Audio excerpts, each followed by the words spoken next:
네, 반갑습니다. KDI 정규철입니다. 오늘 2025년 상반기 KDI 경제 전망 발표에 와주셔서 감사드립니다. 저희가 전망 보고서에 앞서 세 편의 현안 분석 보고서를 냈습니다. 잠재 성장률, 민간 소비에 대한 좀 중장기적인 흐름에 대해서 말씀을 드렸고요.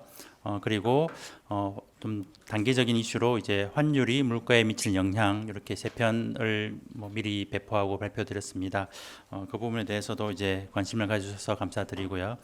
오늘 저희가 준비한 보고서에 대해서는 전망 작업을 또 주도적으로 해주신 김지현 박사님께서 설명드리겠습니다. 네, KDI 경제 전망 발표드리겠습니다. 먼저 현 경제 상황에 대한 인식입니다. 가지고 계신 책자의 17페이지입니다.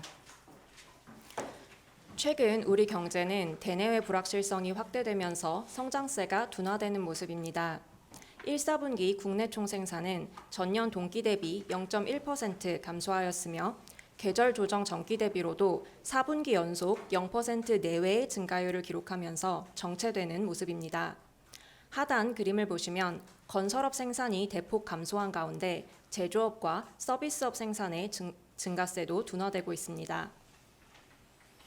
내수는 전국 불안에 따른 심리 위축, 대외 불확실성 확대로 가시적인 회복세가 나타나지 못하고 있습니다.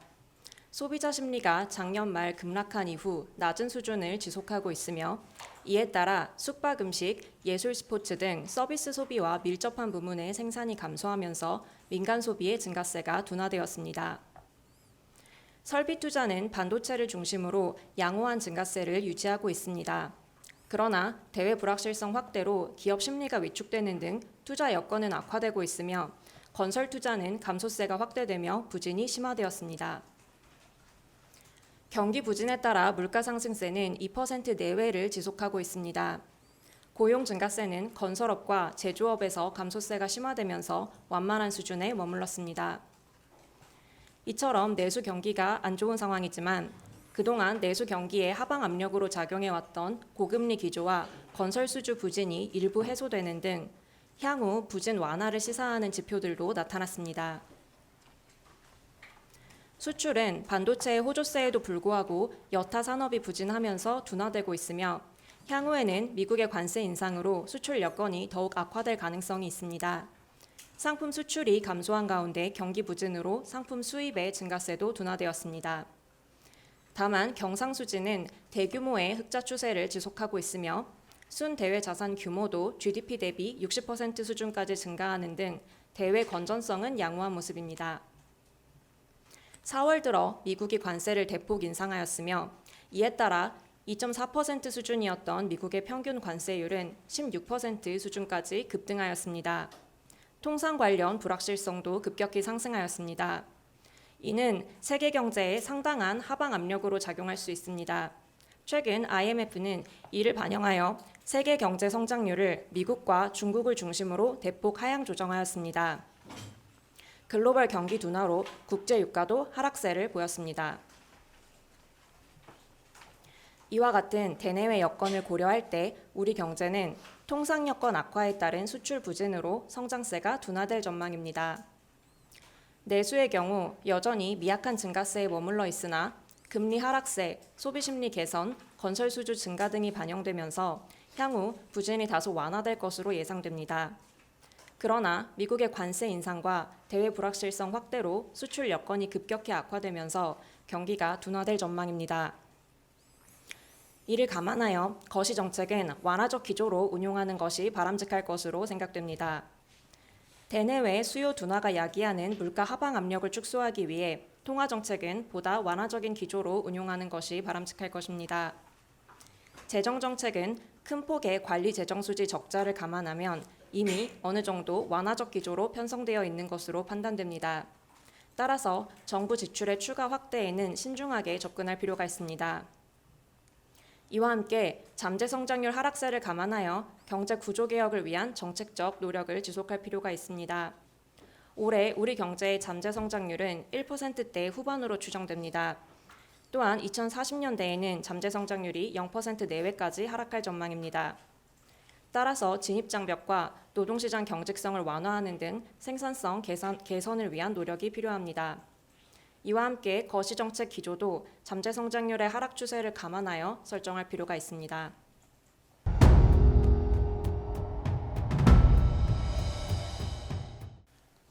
다음으로 2025년, 26년 국내 경제 전망에 대해서 말씀드리겠습니다. 대외 여건에 대한 주요 전제입니다.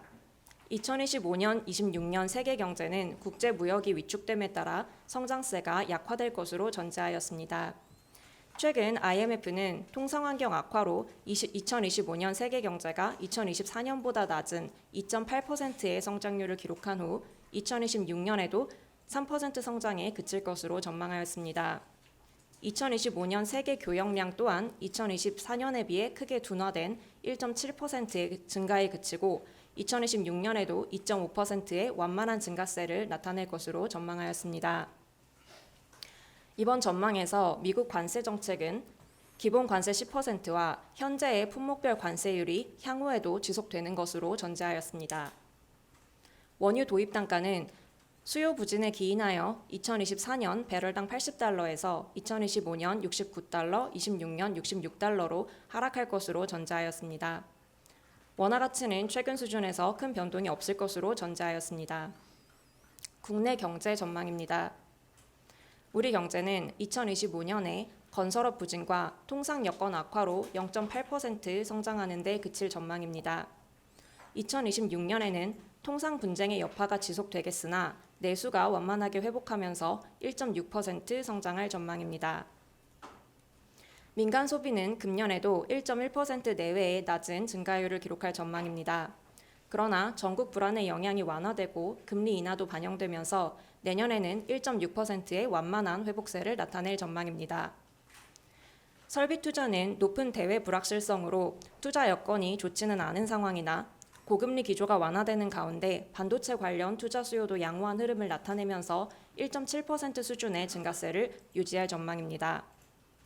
건설 투자는 금년 4.2% 감소하면서 작년에 이어 감소세를 지속하겠으나 건설 수주 개선의 영향이 점차 반영되면서 내년에는 2.4% 증가하며 부진이 완화될 전망입니다.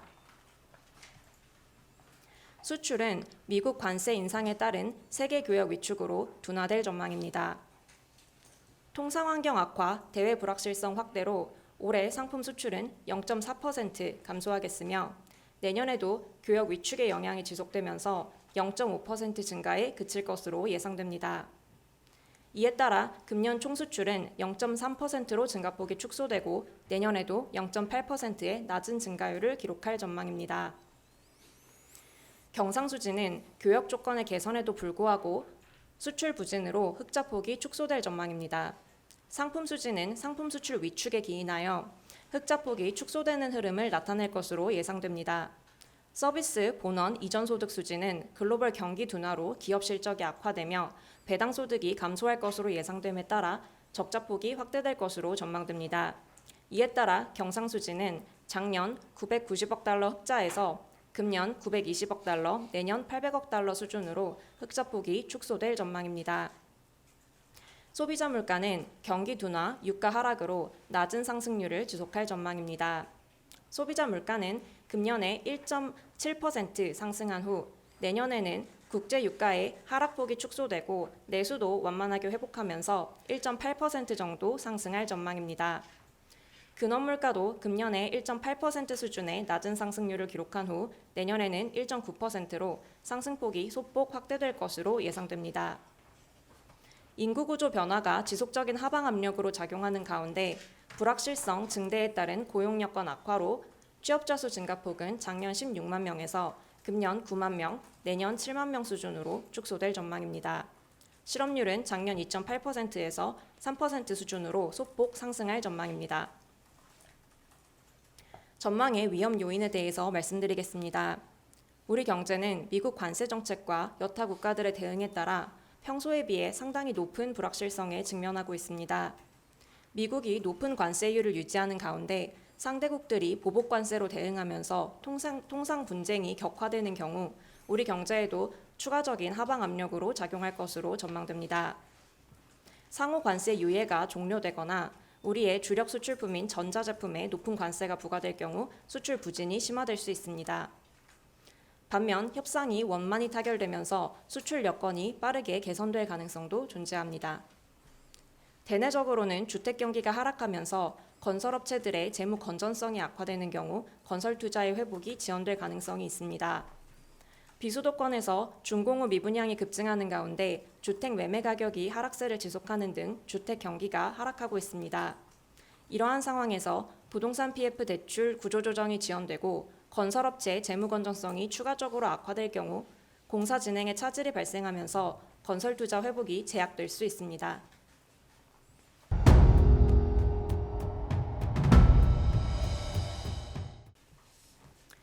다음으로 정책 방향에 대해서 말씀드리겠습니다. 재정 정책입니다. 최근 큰 폭의 관리 재정 수지 적자가 지속되고 있음을 감안할 때 재정 건전성 유지를 위해 추가적인 재정 지출에는 신중하게 접근하는 것이 바람직할 것으로 생각됩니다. 코로나19 위기가 지나간 2023년과 2024년에도 총 지출 증가세가 다소 확대된 수준을 지속하면서 큰 폭의 관리 재정 수지 적자가 발생하였습니다. 2025년에도 추가 경정 예산이 확정됨에 따라 관리 재정 수지 적자가 GDP 대비 3.3%로 상향 조정되었습니다. 경기 둔화에 따른 세입 여건 악화를 감안하면 관리 재정 수지의 적자폭이 더욱 확대될 가능성도 존재합니다. 이처럼 예산이 이미 확장적인 기조로 편성되어 있다는 점을 감안하여 정부 지출의 추가 확대에는 신중을 기하는 것이 바람직할 것으로 생각됩니다. 잠재 성장률 하락에 따른 세입 여건 악화와 국민연금 지급보장 법제화 등을 감안하여 재정 건전성이 크게 훼손되지 않도록 사전적으로 노력할 필요가 있습니다. 국민 부담률이 빠르게 상승하는 가운데 중장기 성장세가 둔화되면서 향후 국가 채무가 급증할 것으로 예상됩니다.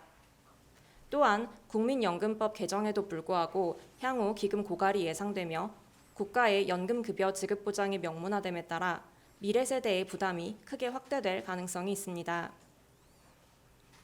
이와 같이 중장기적으로 재정 여건이 크게 악화될 수 있음을 감안하여 재정 적자가 지나치게 확대되지 않도록 사전적으로 제도를 개편할 필요가 있겠습니다.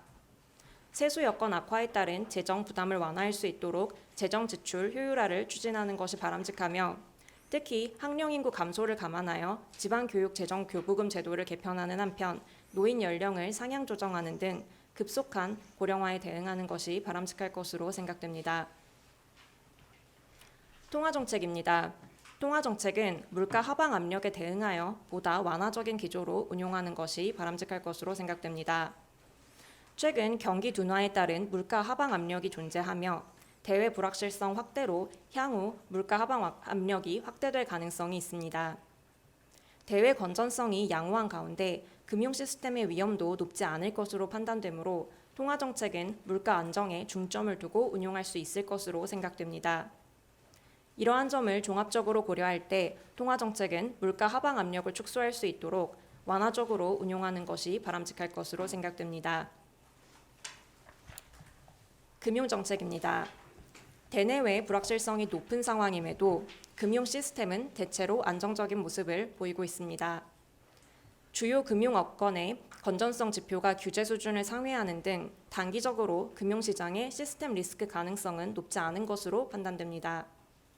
2단계 스트레스 DSR 규제 시행, 가계대출 금융감독 등 거시 건전성 정책 강화에 따라 GDP 대비 가계부채 비율은 완만한 하락 추세를 지속하고 있습니다.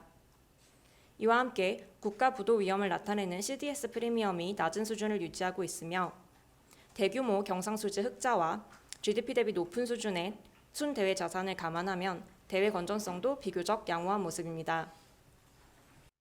따라서 구조적으로 생존 가능성이 희박한 부실 기업에 대한 금융 지원을 자제하고 거시 건전성 정책을 일관되게 추진하는 것이 바람직할 것으로 생각됩니다. 기준금리 인하 기조, 부동산 PF 구조조정 추진 등으로 금융기관의 자산 건전성이 일부 개선되었으나 가계와 개인사업자 대출, 부동산 PF 연체율은 높은 수준을 지속하고 있습니다. 취약 부문에 대한 금융 지원은 개별 차주의 상환 능력을 감안하여 차별적으로 적용함으로써 도덕적 해이를 최소화할 필요가 있습니다. 그리고 중장기적 금융 시스템 안정을 위해 금년 하반기로 예고된 3단계 스트레스 DSR 규제를 차질 없이 실행하고 전세자금 대출과 정책 자금에 대한 DSR 규제 예외 조항을 축소하는 등 차주 단위의 건전성 강화를 위한 규제 개선을 지속할 필요가 있겠습니다.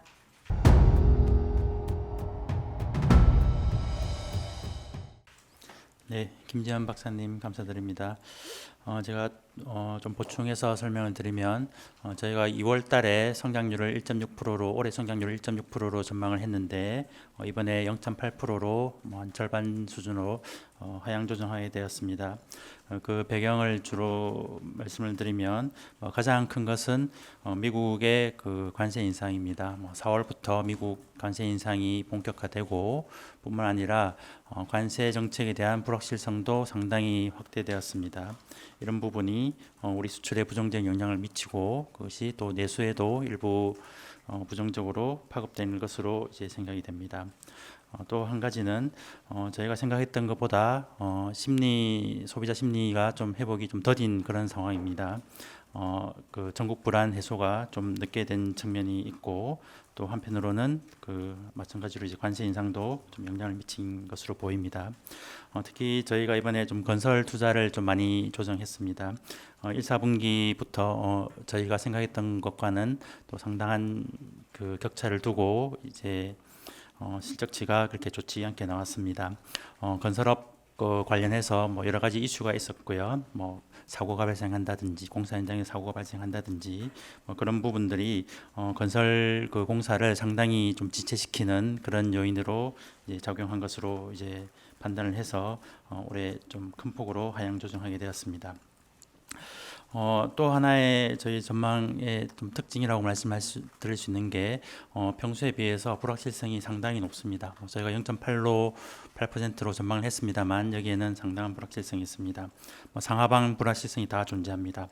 상방 불확실성을 말씀드리면 지금 관세가 이제 자동차 부분에 25% 우리가 미국에 자동차를 많이 수출하고 있는데 그 부분에 좀 관세가 좀 낮아질 수 있다든지 기본 관세로 이제 10%로 부과되고 있는데 이 부분이 좀 낮아지고 그러면 아마 저희가 말씀드렸던 0.8%보다는 좀 더 높을 수도 있을 것이고요. 또 반대로 지금 전자제품에는 우리가 관세가 없는데 이 전자제품에 관세가 부과된다든지 지금 상호 관세가 유예가 됐는데 이 부분이 다시 그 제도화된다면 마찬가지로 그 우리가 전망한 그 0.8%에 미치지 못할 가능성도 작지 않습니다. 이렇게 이제 그 관세 정책에 따라서 상당한 불확실성이 있고 또 바꿔서 말하면 이 관세를 좀 내릴 수 있도록 협상하는 것이 또 협상을 잘 진행하는 것이 중요하다는 의미도 되겠습니다. 네, 이상입니다.